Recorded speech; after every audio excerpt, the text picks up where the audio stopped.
Today, we're going to talk about bone health, which is a huge topic for those of us navigating hypothyroidism, perimenopause, and for many of us, dairy-free living.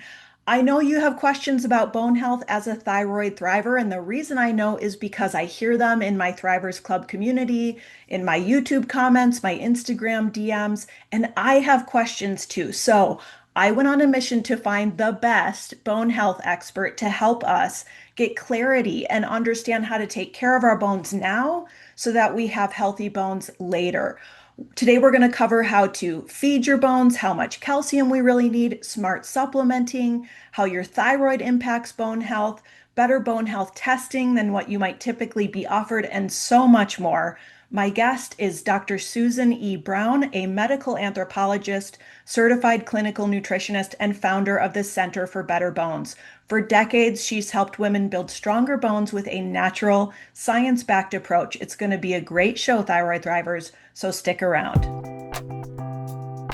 Hello, Thyroid Thrivers, and welcome back to another episode of the Thyroid-Healthy Bites Podcast, with bi-weekly episodes dedicated to helping you eat well, live well, and feel well. I'm Ginny Mahar, a functional medicine health coach, cordon bleu chef, and your thyroid health and cooking coach. So if you're ready to get inspired, informed, and empowered with thyroid-friendly food and lifestyle topics, expert interviews, and tales from the healing journey, you're in the right place, friend. Let's dig in. Hello, and welcome back to the show. I'm so excited to dig into this conversation today on bone health with you. First, allow me to introduce all of you to my very special guest, Dr. Susan Brown. Welcome to the show. It's so great to have you here. Thank you very much. It's a real pleasure to be with you.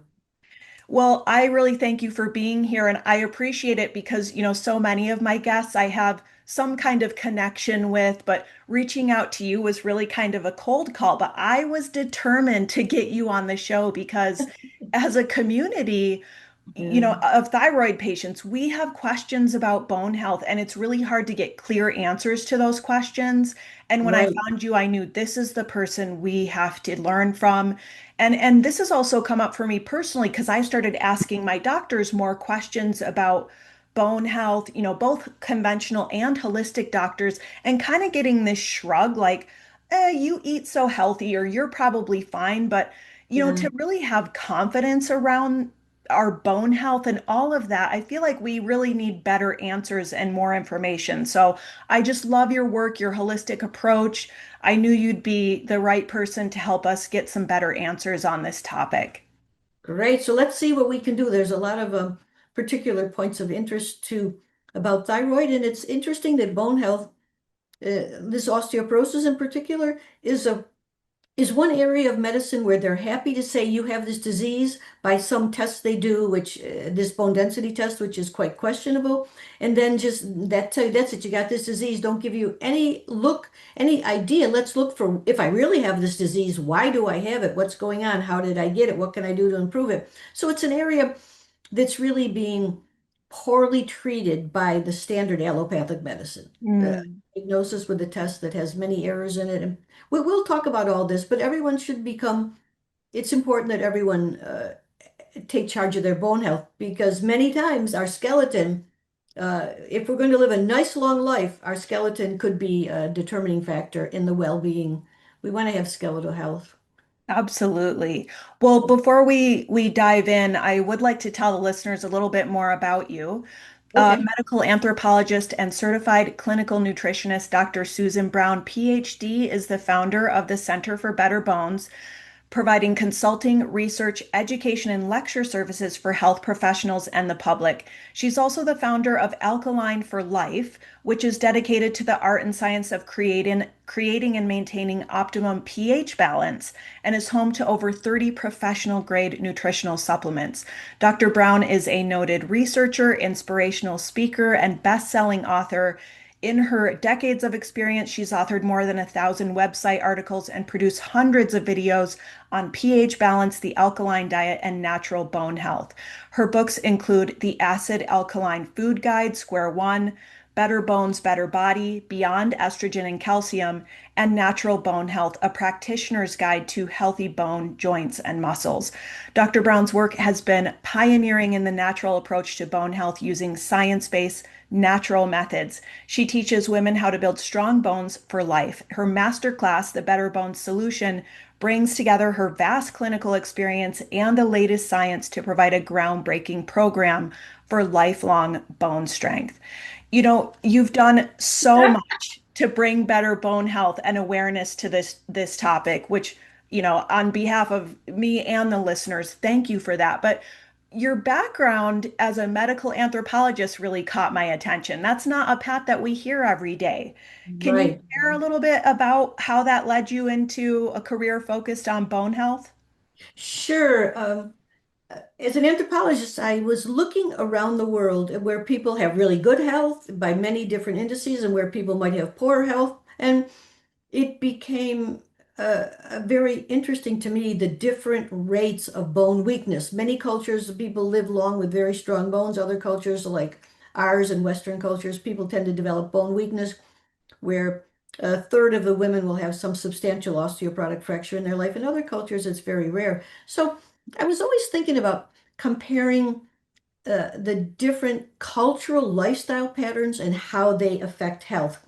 And then my grandmother, who I really love dearly, now I was brought up in the country, a regular country life. We kids played outside all the time. We had our own fruit, our own gardens, and it was a very natural way of living, very much in harmony with nature. And my grandmother, however, she developed rickets. Now, this was 100 years ago, more than 100 years ago, and she developed rickets, and because she happened to be working inside all the time. It's very interesting. We underestimate the importance of vitamin D, and so in the short of it is, at 101, she fractured her hip. And I always wondered, and she had when I knew her as I was growing up, she had a sign of rickets, but I didn't recognize it. That's the bowed legs. And she always struggled a little bit. She never complained a single minute. And she would have a wrist fracture, maybe a collarbone fracture. Usually, one gets like a wrist fracture first, and then they might get a collar fracture and whatnot. But at 101, she fractured her hip. She was in the bathtub by herself, fell in the bathtub. And I often wonder, why did we ever leave it? She lived alone at 101, you know. Her sons would come by and help and see her at dinner time. She made dinner for them. And she made breakfast. One would come for breakfast, and one, I mean, it was like it was a beautiful lifestyle. But she fell in this tub and broke her hip. And she and subsequently, she just went to bed. They said, "You want to see a doctor?" She said, "No, I've seen him before." She said, I'm just gonna." She said, "I took care of my boys for 100 years. They can take care of me." And so she just was in bed. She was enjoying herself with some TV. She didn't have great pain. She never was negative. She died at 102 after a year of bed rest. And I often wondered how long she would have lived if she didn't have that osteoporosis and rickets. And then I started looking around the world and seeing the how devastating rickets was, particularly in the Industrial Revolution, where we put up so much smoke into the air. Even little children were very early on developing rickets, and then, but we were in a more modern society. So I was thinking, how long would have lived? And it was a very interesting topic to me. But then I went to the dentist when I was about in graduate school, and they said, you've got some receding gums and some pockets. You should see a periodontist. And then I realized that that's when you have an issue with dental receding gums or periodontal disease, it reflects bone health. So I said, this is a sign of spinal bone loss, because I knew that much then. So then I started digging into a really deep study across cultural incidents of bone health, and what the many factors that create bone weakness, just the many, many factors. And it's striking because every animal in the forest has perfect bone health. I mean, it's our national heritage to have perfect bone health. And when you think about it, it's true, humans have been evolving for a few million years, but it's only very recently where we have developed systemic bone weakness across the industrialized cultures. And so you're thinking, hey, if every animal can do it, we're so clever. What's going on here?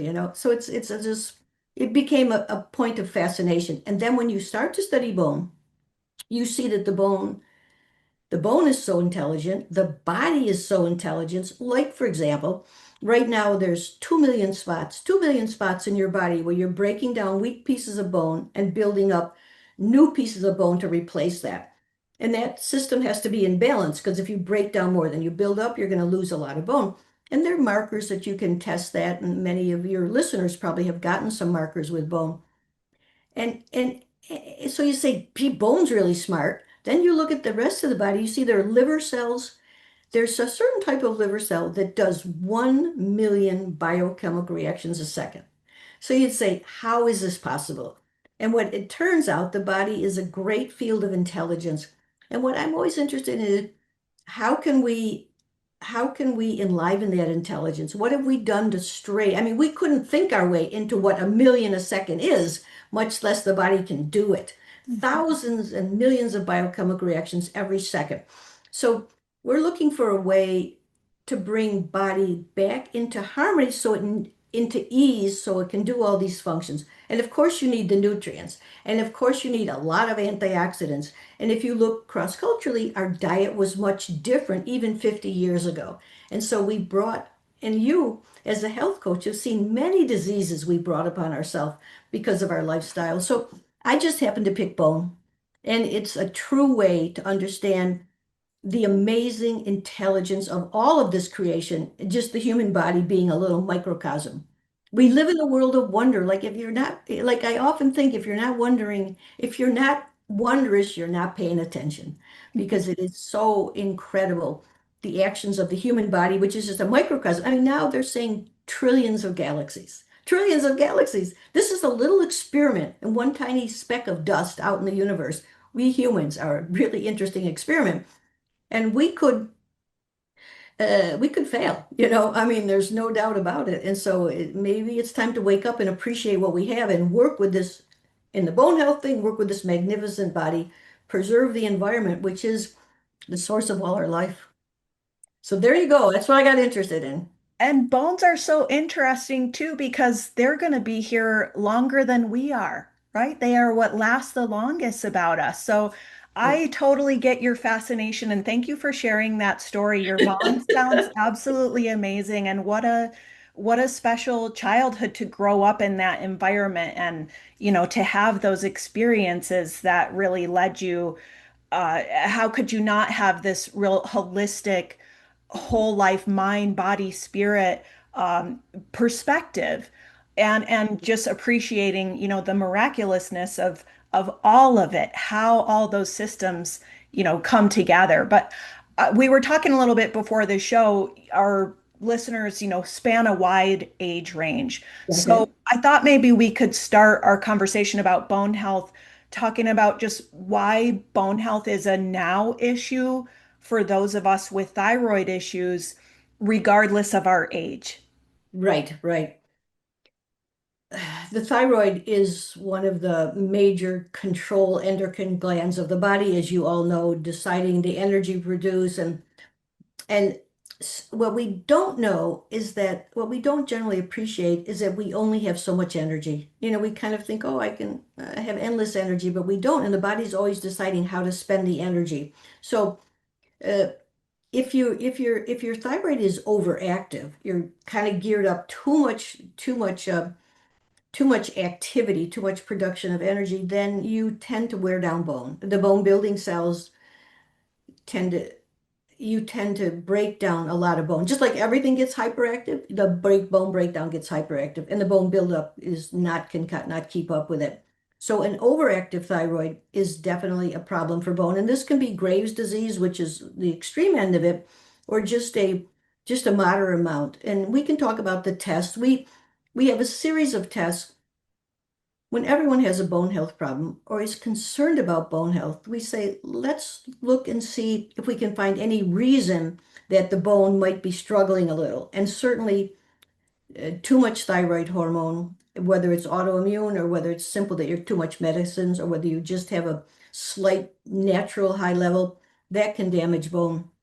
and equal cause inflammation, increase bone breakdown. And the same thing, if you have too little thyroid hormone, then that also is damaging bone. You don't have the energy to build the bone. The dedication is not, the energy is not dedicated to bone.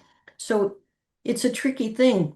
And it's also complicated by the fact that thyroid medicine, even Synthroid, has been associated with even if it's in normal range, it's been associated with osteoporosis, and they're trying to figure this out. But certainly, if you are treated with too much medicine, if your TSH is out of range, that is a risk for osteoporosis. That's a risk for bone loss. And then you get into all these studies. Well, how much bone am I breaking down and how much bone am I building up? The long and the short of it is either an overactive thyroid or an underactive thyroid, whether it's induced by medicine or induced by the body itself, is upsets that balance of bone breakdown and bone formation. Mm, that's been a concern for some of the people in my community who are thyroid cancer survivors, where sometimes they might be put on what's called a suppressive dose of thyroid medication, where they're trying to keep the TSH very, very low. And then that can be associated with, bone health risks. And so, yeah, there's so many different aspects, aren't there, of how the thyroid can come into play with this. I'm curious, just kind of more in general, what are some of the most, like the first most common misconceptions that you find people hold about like bone health? Just when you start talking to people, when you're educating, what are Yeah, some yeah. of those real common like mistakes people are making about their bone health right off the bat? Well, you could get you could get into the nutritional aspects because if you go to the doctor, well, let's start the person who goes to a doctor and the doctor says, "Oh yeah, um, the first thing they do is measure bone density, and then the second thing they do is take calcium and vitamin D." And the calcium they say to take 1,200 milligrams. Well, that's just a lot of calcium. And we're realizing now that too much calcium can imbalance the body, can actually precipitate out and contribute to hardening of the arteries. You don't want to use excessive calcium, and it's what you want it to be in balance, particularly with magnesium. And I'm sure as a health coach, you understand the really terrific, important value of magnesium. So you want it, we always have as much magnesium really as we do calcium, and in the supplement world. And so you want to, and so I think this emphasis on calcium is a big problem. We've identified 20 key bone building nutrients, and that's discussed in my book, Better Bones, Better Body. And actually, in the class that we give, the master class, we cover all these 20 nutrients. So you want a broad range of nutrients, um, and you don't want to do excess calcium. So that's the first thing. And another interesting thing that they'll say, oh, take vitamin D, but often they don't even tell people how much to take or even measure the vitamin D. We know that, if you have even a 31, at least you'll absorb calcium. If you do not have vitamin D, you can't absorb calcium. So you can swim in calcium. And so if you have a 30, 31, you can probably absorb calcium, and that prevents you from getting hyperthyroid, which damages bone. But it's not enough to really, you don't have enough of it then to use to reduce inflammation, to protect the cardiac, to protect the immune system, to, in other words, the body, if you give it limited resources, it's going to spend it on the best, the highest first. And the highest with vitamin D is calcium absorption. But we like a level of maybe 50 to 60 Ng. That's my point. A little higher level than the doctor might say 30 is fine. Sometimes they say 20 is fine, which is really scary. Like in Europe, they tend to, I see many clients from Britain and they have very low levels of vitamin D, which is endorsed by their system. But we've looked at vitamin D for a long time and worked with some of the major vitamin D researchers, and we really say 50 to 60. And there's some new research and even at 80 level, Grassroots Health, which is a wonderful organization founded to promote vitamin D decades ago, found that with women who had 80 Ng level of vitamin D had a really substantial reduction in breast cancer. So there's a great big effect on immunity. So know the vitamin D level, strive maybe for at least a 50. Most people probably need 3 or 4,000. People need more. people vary a great deal, so you want to have your vitamin D measured. People have different receptors for vitamin D. Some people do very well on a little, other people need a lot of it. So the excess calcium, the not being specific about getting the vitamin D dose you need is really important because these thyroid issues really often relate to autoimmunity. And I think that's another problem. If the doctor says, oh, you're hypothyroid, or you just come in and say, I'm tired, and then they give thyroid, and that can crank up the system too high. You definitely if you're shown to be hypothyroid, because your thyroid is not functioning well, you should check for autoimmune disease. In many cases, this is Hashimoto's disease, that actually the body's attacking the thyroid, reducing the function, and it can actually destroy the thyroid over time. So it's really important to know what exactly is going on. But the vitamin D, the calcium, the other thing is that, you know, from our work, we see many people are led to be frightened by the bone density test. And I spent years looking at bone density tests. I was at the meetings at Harvard University in 1984 when they introduced that machine. And they said, well, we're going to be able to solve this problem because we're going to be able to tell who is going to fracture by this bone density. So they went out and did tests for 10 years on a bunch of people, and then they spent another 10 years looking at that data. And what they found is you cannot predict fracture by bone density. Half of all fractures occur in people. Half of fractures or more, sometimes some studies show 80% of fractures occurring in people that have either osteopenia or normal bone density. Even 10 or 20% is normal bone density. So Hmm. you don't, it's true. If your bone density is very low, you want to think, what can I do to build strength? But you don't want to be so frightened by it because you can very well have a low bone density and those bones can be strong and healthy, especially if you have a quality bone. And this is where the micronutrients come in. These trace minerals, vitamin K, all these sort of things really help to build the strength of bone.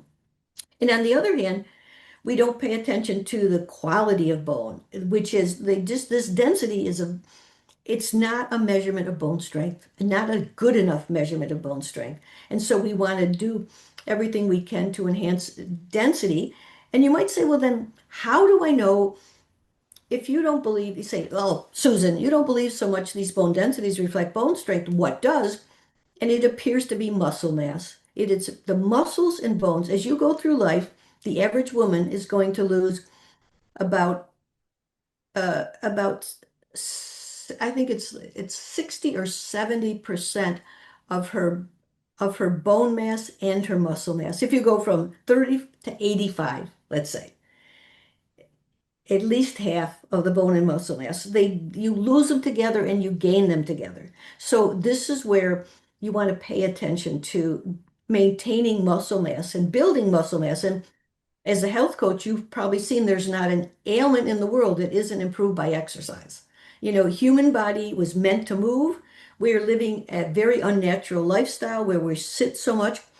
I just saw statistics showing that the sedentary rate is increased like 10% over the last decade. I mean, we're sitting more and more. And so that is a look at muscle mass and know if I'm losing muscle, you're losing bone. And so you want to pay attention to that too. There's a lot of, I could go on for a long time, but there's 20 key nutrients. You want to get all those nutrients, not just one or two, there's 20.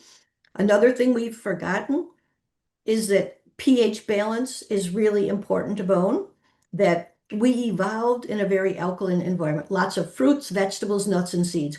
The average person in this United States, the average 1 out of 3 people do not have one fruit or one vegetable a day. They have like sandwiches, hamburger, pizza.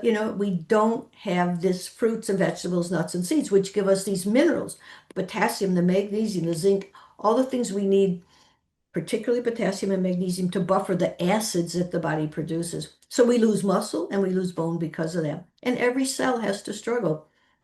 You don't die, but you struggle. It's not, we're thinking, how can we regain optimum biochemical balance? Mm.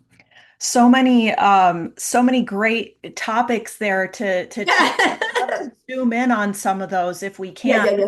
You mentioned in the beginning calcium, of course, which people associate calcium with bone health, right? And this is a big part of what I wanted to ask you about. This is something that's really top of mind for my audience because so many of us are dairy free. We find Right. that dairy drives inflammation, and so we're avoiding it or minimizing it in our diets. And when I started kind of going down this rabbit hole, I asked one of my naturopaths about it, who's my primary care physician now, and she said, "Oh, but you eat so healthy. You eat lots of plant foods. You're probably getting calcium from other sources. Why don't you run a calcium calculator and look at how much you're getting in your diet without eating much dairy? I can have like a small amounts of certain types of dairy, but it's not as stable. I'm not getting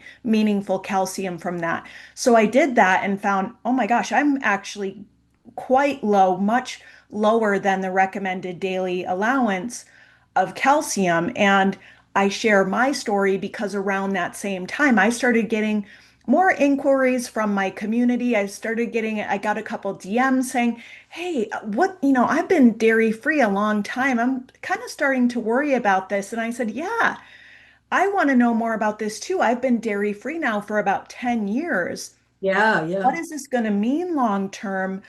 Is it, because you kind of get that shrug off sometimes. I feel like even with holistic practitioners, where it's like, it's fine, don't worry about it because there's other nutrients.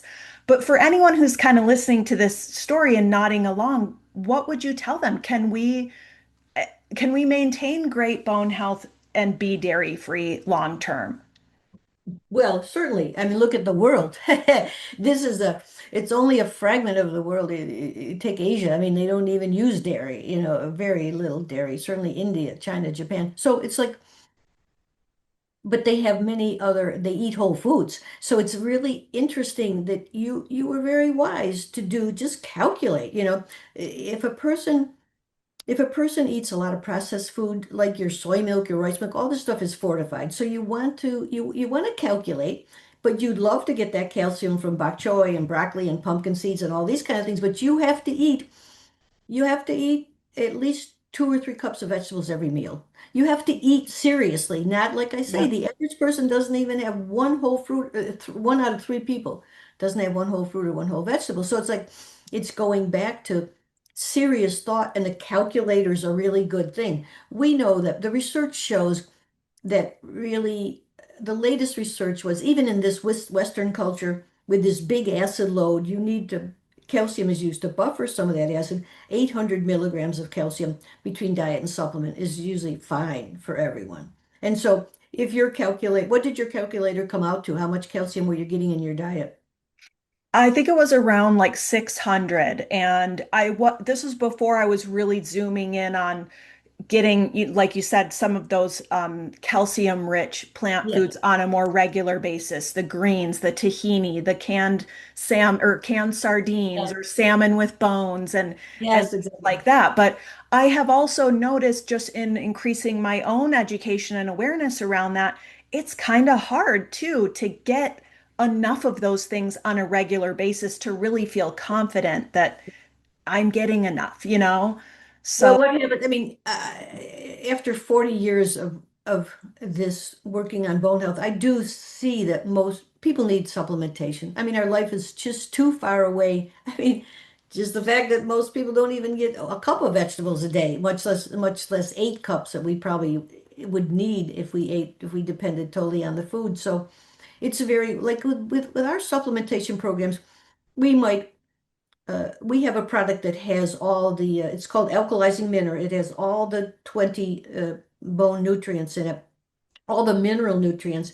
And we deliver maybe, if 4 of them would have 500. So many people take 2 or 3. So maybe we deliver 300, maybe milligrams, sometimes 200 of calcium, depending on what a person needs. Like in your case, if you were 600, you take a few more, you'd be in good shape. And but remember that as important as calcium is magnesium, and it's really been overlooked, it's terrifically overlooked for bone. It's a major driver behind cardiovascular diseases, subclinical magnesium deficiency We haven't figured out a great way to measure it yet.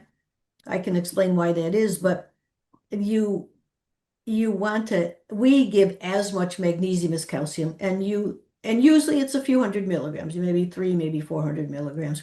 And with 400 milligrams, most people can alkalize their chemistry. And just to stick in a little ad, we are really fond of pH balance, and we have a little kit where people can measure their pH balance. And if your pH is in the morning 6.5 to 7.5, that means you have enough magnesium. So it's a really simple test for magnesium. And I would certainly rank magnesium on a par with calcium for sure. And that overemphasis on calcium is is not a good idea. You want a balance of all the nutrients. I'm sure you've seen the research on Oh, excessive yeah. calcium. Yeah. Yeah, And calcium, you did the right thing, just magnesium. measure, measure that calcium intake. Yeah, I'm glad to hear you say that. I did start taking a small, about 200 milligrams a day just as supplementation, and I feel better on it. In perimenopause, you get a lot more like anxiety and things, and I feel like calmer with it. Um, Yeah, and but I'm it's nice. taking magnesium. See, then we'd say magnesium is really the calming nutrient. See, magnesium relaxes and Yeah, calcium kind of fires up. So, like this alkalizing mineral we have, in two of them, you get like 250 calcium, magnesium, and all the other 17 key minerals. So it's a good idea to do it's to complete. Yeah. a supplement that gives you all of those in a very pure form. Yeah, and yes, magnesium is very much on my radar and something we talk about in my community a lot too. It helps with so many things. But with calcium supplementation, it's gotten a bit complicated, right? Like, what are some of the true, can you maybe talk to the listeners a bit about some of the true risks that people are worried about with calcium supplementation and how we can mitigate those? Hey, Thyroid Thrivers, Jenny here. I just want to pop in with a quick message that if you're listening to today's show and thinking, I'm ready to learn more about this thyroid healing journey, about what foods to eat, what foods to avoid, one of the best ways to do it is to sign up for my free thyroid friendly grocery guide. This features over 130 delicious, colorful, nutrient dense foods we can eat. So, this list is gluten free, dairy free, soy free, refined sugar free, and free of processed foods. Because there can be a lot of emphasis, especially when we're starting out, on all that we can't have and all that we're supposed to avoid. But really, the purpose of thyroid friendly eating is to incorporate more of the good stuff. So, to grab your copy instantly of the Thyroid Friendly Grocery Guide, you can go to hypothyroidchef.com/grocery. I'll send you the guide, and you'll also get put on my free weekly newsletter. So, you'll get fresh recipes, you'll get updates on the podcast, you'll get personal notes from me, special discounts, and all kinds of goodies that I send out to my mailing list for free just once a week. So go ahead and grab that at hypothyroidchef.com/grocery. Okay, back to the show.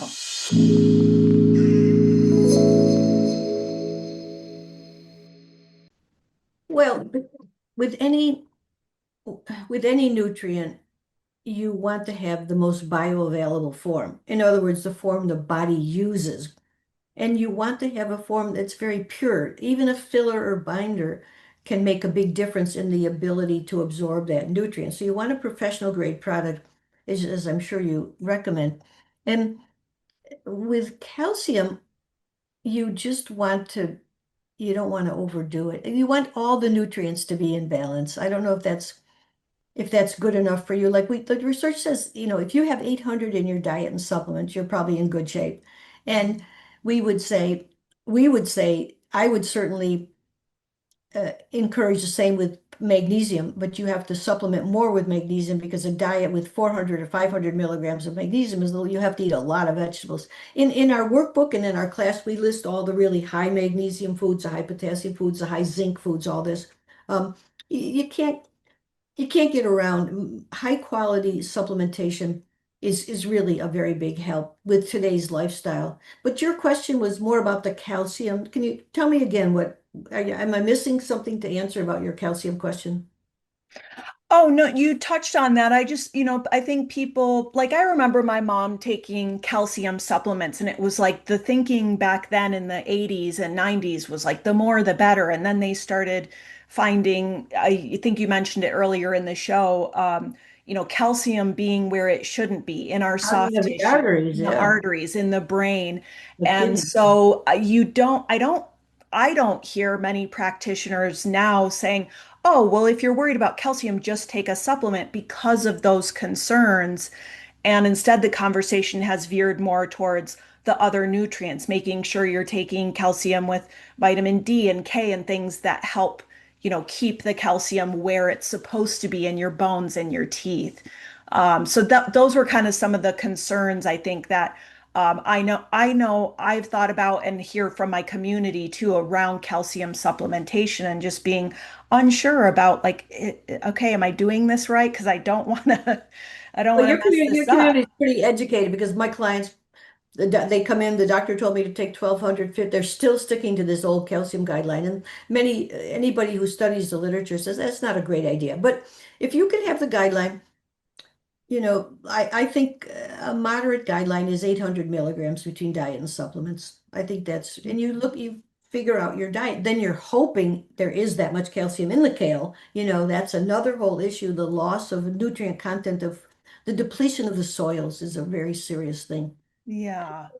You, Yeah, absolutely. And our diet, as you mentioned, we're not getting enough just whole foods, we're not getting enough fruits and vegetables especially.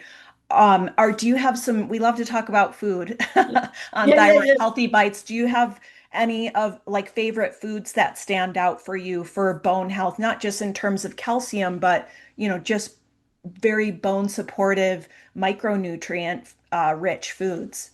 I really congratulate you on the fact that you're a chef too. That's so much fun because we spend a lot of time eating, and it's one of the real delights of life to be able to enjoy food and to encourage people to have high quality, fresh, organic food. The fruits and the vegetables in particular, the nuts and seeds is such a wonderful thing.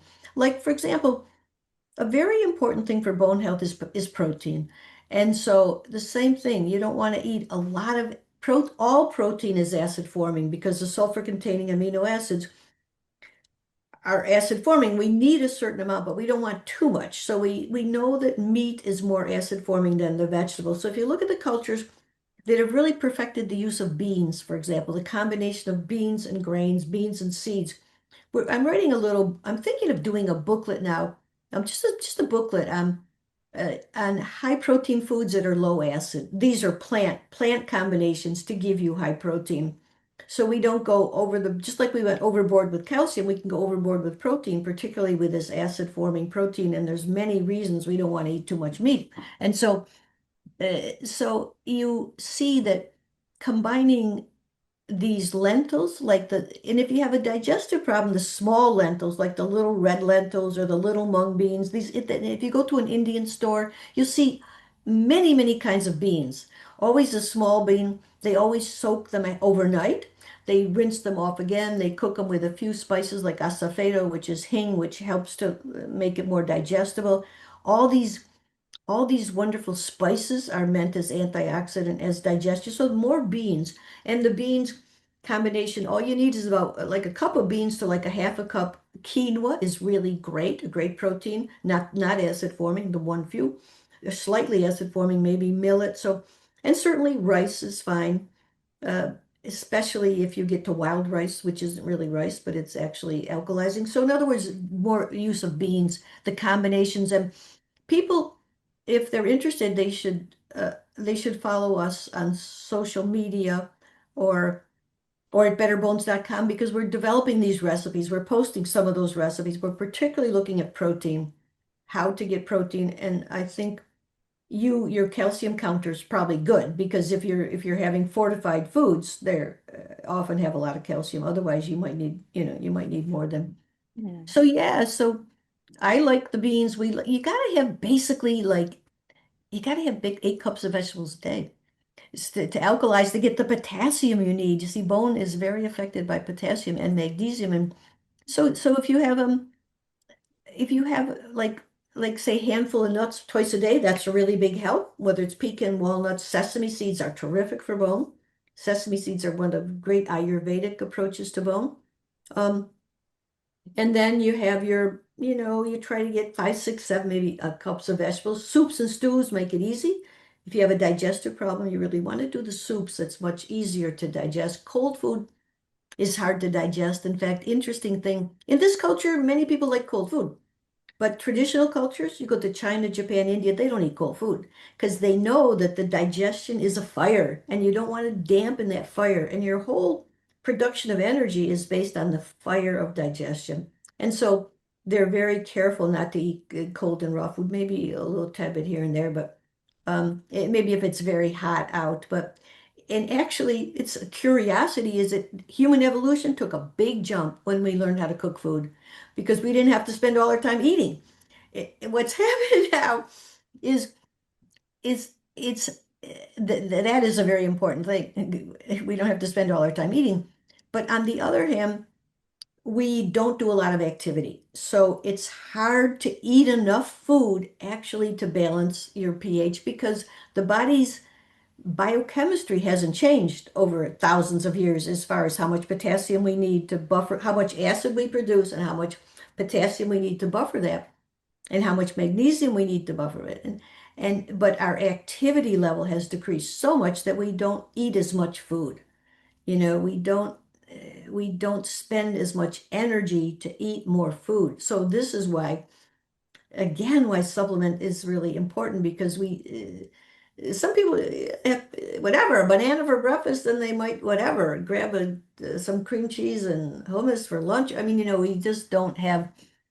we don't eat the meals and we don't spend the energy to say, hey, we want some, like where I'm from, they had 3 square meals because these people worked. And now it's very different. So Yeah, we're not burning the calories. And as someone who does track and I use different tools to really kind of sometimes take a microscope to what are all the different nutrients in what I'm eating, even as someone who does grow their own food and eat organic and lots of vegetables and all that, it is hard to get enough. And then when you're balancing that with thyroid issues that sometimes come with a tendency to hold extra weight, yeah, yeah. weight gain, and all of that, it's like, how can we really get all the micronutrients we need, even sometimes the macronutrients we need from the food Yeah, that we're eating? So exactly. supplements really can be so helpful It's there. it's really important. That's why I'm proud of this Alkaline for Life because we have professional grade products. We're all the time get them at the best possible price because we know that you're gonna like I am gonna use them forever and people are gonna have to use them forever. That's just what we've gotten into this kind of lifestyle. So say you do the alkalizing minerals, you get all we have a mineral that with these 18 nutrients, and then we have like a 40 nutrient multiple. And as you know, you have to separate them some ways because you don't want to put the iron and the zinc and the copper in with the antioxidants. So professional grade will not mix up those nutrients. So people take a few of the multi and a few of the mineral, and most people are in pretty good shape. Um, I can talk later about some key nutrients like ascorbate. I mean, ascorbate has been so underestimated. Uh, Linus Pauling estimated it. They used to use it as to heal hepatitis, and it healed many, many disorders before antibiotics with high dose ascorbate. But I must say, do your mineral, do the multi, and do the ascorbate. Mhm. But it's it's unprecedented. We're just living in a new age, and you're hoping that your soils are fertile and you're growing and you're composting and all that. But you go to the store, you got no idea. And in fact, it's true. There's many we have on the website. We have some data when they bother to research what was in the food 50 years ago and what's in the food now. You see a great loss of nutrients. It's Mhm. like yeah, so it's always good, a little insurance policies to get your baseline nutrients. hmm we touched on quite a few nutrients. Um, we one I don't think I heard you mention was vitamin K. How does that factor in with bone health? And Well, actually, vitamin K is really interesting from an anthropological perspective too, because we consumed a lot of vitamin K for human evolution because vitamin K is K1, as you know, is from plants, and very high dose K1. I can show you some really interesting studies on high dose K1 where they actually gave like 5 milligrams of that stuff, and they found it didn't change bone density, but there were half as many fractures and half as much cancer. I mean, it's really interesting. So K1 is that green leafy vegetable. That's eating cups of them a day, which we don't do anymore to get 5 milligrams. K1, however, is from the green leafy plants. K2 is produced by bacteria, several types of K2, like I'm sure you know. And the one that got popular from Japan was MK7, menaquinone 7, which is a form of vitamin K2 that's produced by bacteria. In other words, we through human life ate a lot of rotten food because we didn't have refrigerators, and so we humans learned to ferment food, but also food was naturally fermented. And so it turns out vitamin K, particularly MK7, which was discovered in this fermented soy of natto. When soy got spoiled, they discovered, wow, this stuff really is. People who ate that, there's traditions in Japan, parts of Japan that eat plenty of natto. It's like Limburger cheese. It tastes just and smells like Limburger cheese. That stuff, these people had less fracture and less heart disease. And so they went back and looked and said, it was years ago. I worked for many decades with this vitamin K researchers, and they discovered that this was the factor, adding to the fact that they had less heart disease and less incidence of fracture. And so it became popular to study vitamin K. There's associations do nothing but study vitamin K. Dr. Sjogren's is one of the major researchers on that. And and they found that sure enough, the K as MK7 actually keeps calcium in the bone, and it has another action to keep calcium out of the arteries. So it's really fantastic. It keeps it in the bone and out of the arteries through these different actions. Uh, and I can tell you those actions if you want, but it's a very wonderful thing that was used in traditional cultures now, which we have figured it out, and now they're finding many, many benefits of this, particularly MK7, which is a natural factor. Originally, it was from natto. Then we were able to, industry was able to ferment it from chickpea, and what we use is MK7 from chickpea because that's a natural thing. Now, the latest is that they're making synthetic, and this is a whole nother frontier. There you're going to find that they're producing all these synthetic nutrients. They're going to say these are just as fine. Well, we're not going along with that. We use MK7 from chickpea, from that natural form. So yeah, vitamin K, now there's just an immense amount of research on vitamin D protecting bone and protecting arterial health. And then they go on to many other cancers, all this sort of thing. But it's imperative if you have a bone health concern to use maybe 180 micrograms of MK7. We At Alkaline for Life, we sell NK7 separate, but also in the alkalizing minerals. If you happen to need four of them, which is 500 calcium, then we put the 180 micrograms MK7 right in there so people don't have to get a separate one. And even if you only did two, at least you're getting 90 micrograms of MK7. It's a very important nutrient. Just like the trace minerals, the zinc, manganese, copper. Some of your audience is probably young, but someone, their parents might remember Bill Walton, this basketball player. He was a basketball player in California. He's still around, and he's really considered a very wonderful person, a very kind person. He was fracturing a lot as a basketball player. And so some of the university professors at the University of California got interested in figuring out why he fractured. And what they found out was he was deficient in manganese, zinc, and copper, these trace minerals. And after that, they started looking in, and these trace minerals became important for bone health. I always say 1 million old ladies could fracture. Nobody ever questioned why. One basketball player fractures. They put all kinds of money figuring why he fractured.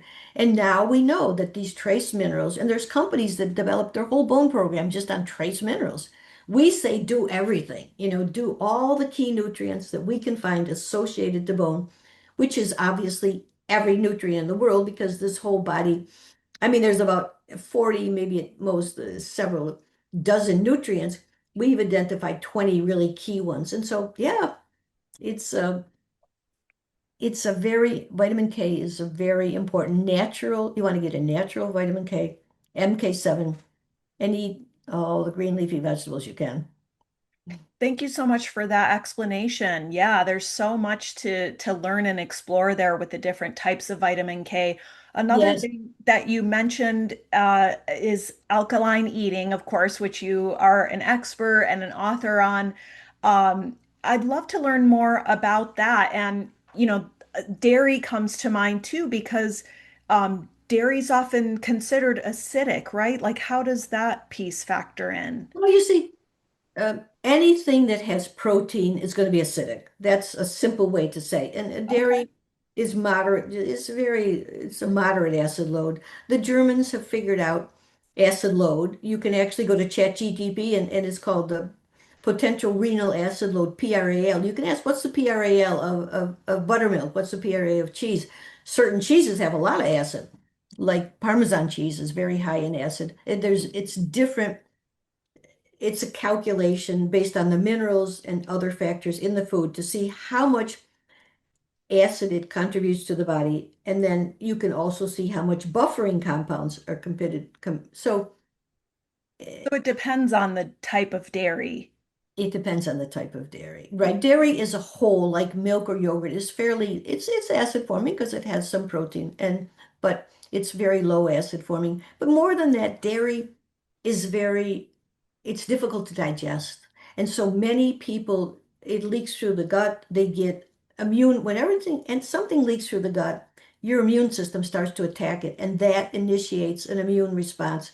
And those white blood cells, they're attacking dairy, but they look around and see what else has the immunological fingerprint of dairy, and it happens to be the islets of the pancreas. And this is why childhood diabetes is very linked to dairy sensitivity. So you want to have a lot of gut integrity if you're gonna eat dairy. And cultures like India that eat a lot, that use a lot of dairy, they have very specific ways of preparing that dairy, what you combine it with, how it's treated. In other words, well, you could guess because I'm an anthropologist, I'm fascinated with traditional cultures who, for thousands of years, maintained a level of health. We're going on 200 years. Every other person, the majority of people have serious disease, so we don't have a good track record. And I'm telling you, an interesting thing to think about is our medicine is experimental. We've got fascinating technologies. We can replace a kidney, we can replace a lung, but we must remember this is quite experimental. And every day we say, oh, we did that wrong. This wasn't a good idea. Um, so like when we were kids, you probably had your feet, you were again probably too young, but they actually measured your shoe size with a machine that was radioactive. I mean, strange things we do. Huh. And so you want much less taking tonsils out and say, paying attention. Why does this kid have inflammation of the tonsils? Because they're allergic, because proteins are leaking through the gut. We want to solve that problem. And now they know what the ancients always said, if you suppress a problem with a drug, you're going to make that problem worse. And now they're doing research with all these, like just some new research on ibuprofen and some of these anti-inflammatories.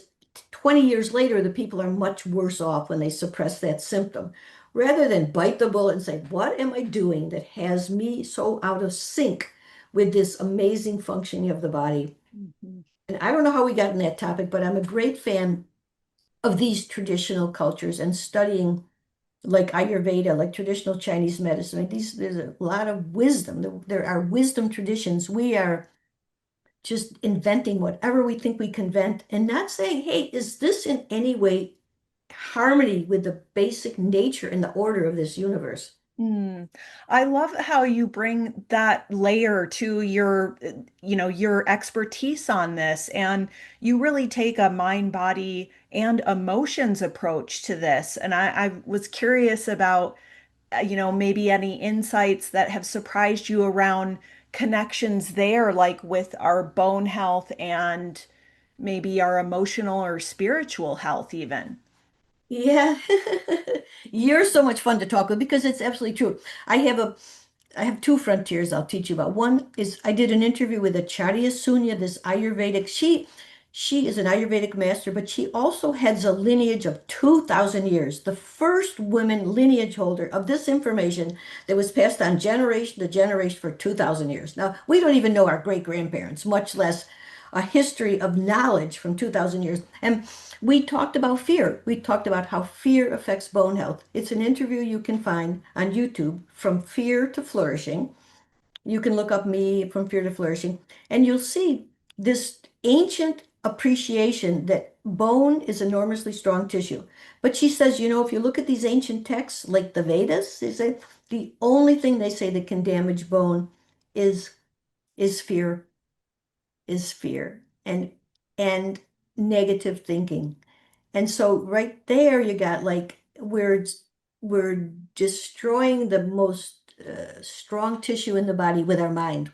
And Mm, I'll tell you this, my research leads me to believe truly that nothing holds more power over the body than thoughts held in the mind. The mm, mind is the most important instrument we have, and that's what distinguishes us from all these other wonderful animals. But you look up from fear to flourishing, and you'll see how negativity has such a big effect on bone. My grandmother never had a negative thought. She would call the wildest town drunk, that dear guy, he's doing the best he can. She just by nature was not negative. And that now we see it all over again. That's extremely important. But mm, even and on a par with that, negative emotions damage bone. Remember, you only have so much energy. We think, and every thought uses energy, and every thought tells the body what to do, and every thought interprets the world for us. So we want to be very careful what we think. Like in this interview with Acharya means teacher, Sunya is her name. She's a spiritual teacher. She said, from the Vedas, from these ancient texts of India, Upanishads, Bhagavad Gita, these sort of things, people might have heard of Bhagavad Gita maybe. And she said we shouldn't even entertain a thought that is not in our precious mind, that's not beneficial to us. So we really got to review what the heck are we thinking? Because what we think we become. So to be even aware, what am I thinking? I'm thinking I'm mad at these people. I'm angry at this. These people did me wrong, whatever. All that stuff is a waste of energy, and it's also creating your reality. mm. And if you want a further step, what I really know is it's the emotional is important, but the spiritual is extremely important. For bone health, so many of my clients are disconnected. We don't see the order. We don't know where we're coming, we're going. We think it's the end of the world if we get a wrinkle. We think it's the end of the world if our bone density goes down a little. We don't realize, well, we don't realize. A fun way to look at it is like this. Mother Nature, we start as two little cells, right?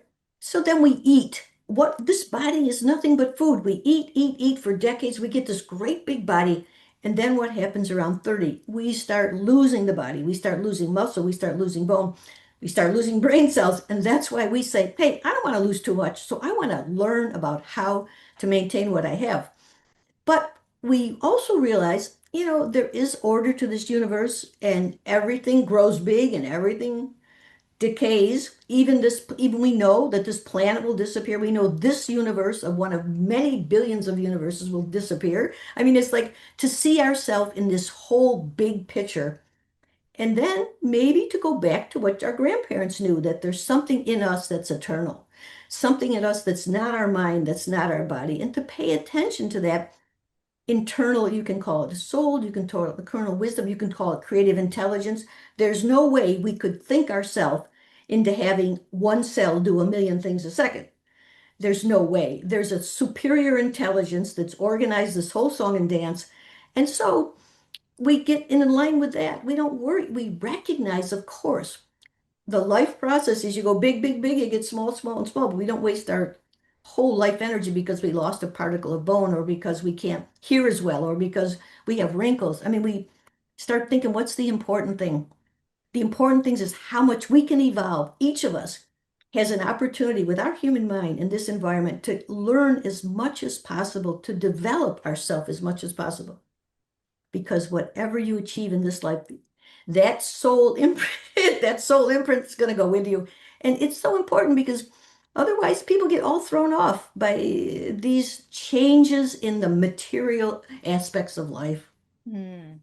If Yeah, it reminds me of one of my favorite quotes, the body hears everything the mind thinks. exactly, and the And when as your anthropological, mind has like given you this lens to look at these things through, it's so fascinating. It gets my wheels turning. I love to talk about this stuff because it just makes you think about our culture and how much stress we're under and how much chronic stress is just normalized. Yes, especially in our American culture, and how that affects every aspect of our health, including our bones. And the yes, ancients knew this. yes, You yes, know, I think of what you said about even just fear and like yes, the yes, negative thoughts, just the stress that we're under, I think it has an effect on our minds and how we feel in our minds. So if we're not actively, you know, that mindfulness and positive psychology is a big part of my training as a functional medicine health coach because this is clinical. They see it in the science for yes, yes, how yes, we yes, think, yes. how we speak to ourselves, how we frame things, how we understand our character strengths. Like perspective is a huge one showing up in what you're saying. Having that perspective of our whole life and everything. We could go so far down this rabbit hole, and I know we're kind of coming up on time. I did have one more question I wanted Yes. to ask you about, and I know you have so many great resources. For the listener, I'm going to link to all of these in the show notes, Yes, including that YouTube video you just mentioned. Uh, yes, yes. but you've also got a really great article on your blog that a free article that outlines all the diagnostic tests, and there's also a mini course people can get that goes into more detail about those diagnostic tests for bone health. But I wonder if there were any kind of standout tests that you know, for someone who wants to start evaluating where their bone health is at. Is there anything that Well, stands out to you that people should especially for know? yes, I'm sorry for interrupting you, especially for those with thyroid issues that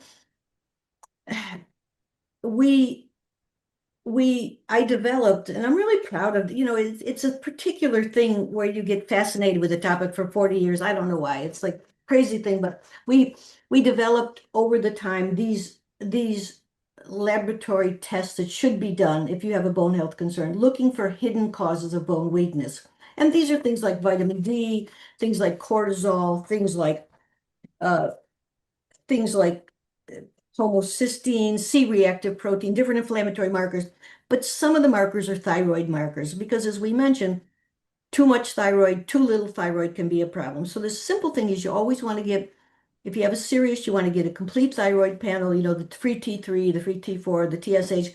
Whenever you see those levels, like the TSH, whenever it's really low, it means you're getting too much thyroid. That is definitely a risk for osteoporosis. So you don't want to get out of range. You mentioned this a person that was being suppressed because they had thyroid cancer.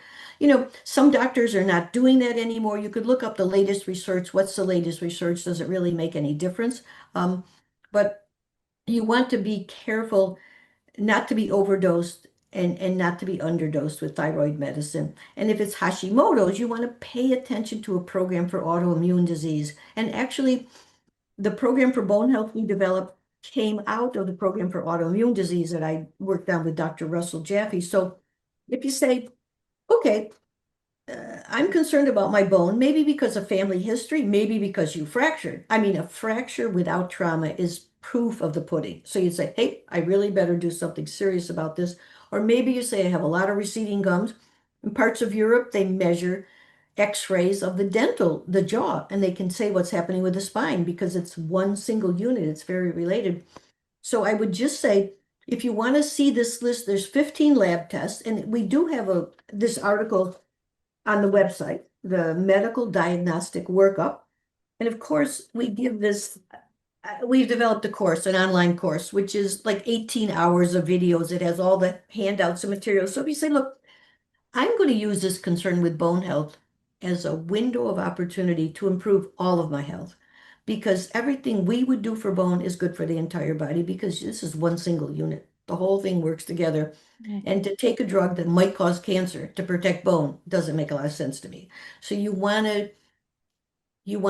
I work with the people who want to take a complete comprehensive approach to foster health in the entire body, and bone health can be a great opportunity. You do your exercise, you get your nutrients, you balance your pH, you look for toxins, you look to see how you can build digestion, boost immunity, reduce them, all those similar things you're doing in your everyday coaching.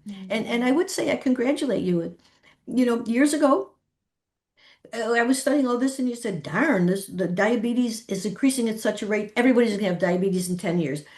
everyone's going to have heart disease, which half of the people do. Everyone's going to have cancer, which about half of the people do. But it's not everyone yet because there's an awakening. There's people like you that say, I'm going to dedicate my life to helping people wake up to how they can reinvigorate and realign the intelligence in this body. So there's hope. I think there's hope. Uh, yeah, I mean, we're pouring 100,000 toxins into the environment, 80,000 at least every year into the environment, but still, uh, we're creative. I think humans can readjust, wake up that intelligence, and you are one of the people making a move in that direction, and I congratulate you. Oh, thank you. That's so kind of you to say. And I feel the same about your work and what, the parallel that's really standing out to me and what you're saying. This is a beautiful note to end on is just when people the doorway might be bone health, it might be thyroid issues, but when you come at this from a whole health perspective, from a functional perspective, you start to see the things that are good for my bones are good for my thyroid, and taking good care of my thyroid is good for my bones and my gut and my brain and my Yes, vascular yes, yes. system and my happiness, my mood, my mental health. We are all one unit, aren't we? And we're connected to each other and to the environment that we live on. So I really appreciate you being here, Dr. Brown. Thank you so much for sharing your perspective, your wisdom, your expertise with us today. It's been so fun chatting with you. Yeah, it was fun talking with you. And if people are interested, just go to betterbones.com, sign up for the blog. We do lots of social media, uh, and it's just really fun to see how things evolve on this planet Earth in our time here. Yes, you have so many great resources. And as always, we'll put links in the show notes for the listeners. Friends, if bone health has been on your mind, and it should be, check out Dr. Brown's fantastic resources. As we learned today, it's never too early or too late to begin supporting your bones. They're supporting you every moment of every day. So caring for them is one of the best things that you can do to keep on thriving. Thanks so much for spending this time with me and tuning into today's episode of the Thyroid-Healthy Bites podcast. If you've enjoyed today's show, please don't forget to like, subscribe, or leave a review on your podcast platform of choice. Your support makes this show possible. For more thyroid healthy food and lifestyle inspiration, check out my free library of thyroid-friendly recipes and lifestyle content at hypothyroidchef.com and the Hypothyroid Chef YouTube channel. As we wrap it up, head to the show notes for information and links to everything we talked about today, along with the link to my free thyroid-friendly grocery guide download. I'm Ginny Mahar, your thyroid health and cooking coach, wishing you happy cooking, happy thriving, and the best of health. See you next time.